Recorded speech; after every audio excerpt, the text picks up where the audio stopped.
Hello mga ka-news trends, heto na ang balita sa dating mayor na si Herbert Bautista nakulong sa kasong graft. Si dating Quezon City Mayor Herbert Bautista at ang kanyang dating City Administrator na si Aldrin Cunha ay nakatulang makulong sa 6 hanggang 10 taon ng Sandiganbayan dahil sa kasong graft. Ang kaso ay may kaugnayan sa pagpili noong 2019 ng isang Online Occupational Permit and Tracking System or OPS na nagkakahalaga ng 32 milyon kahit na walang pag-aproba mula sa City Council.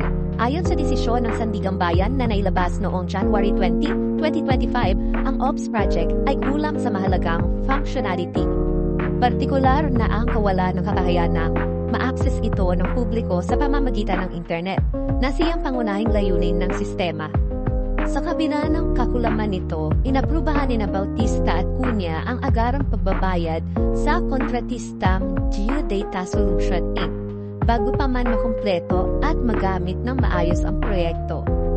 Bilang karagdagang parusa, parehong pinatawan sina Bautista at Cunha ng perpetual disqualification sa hawak ng anumang posisyon sa gobyerno.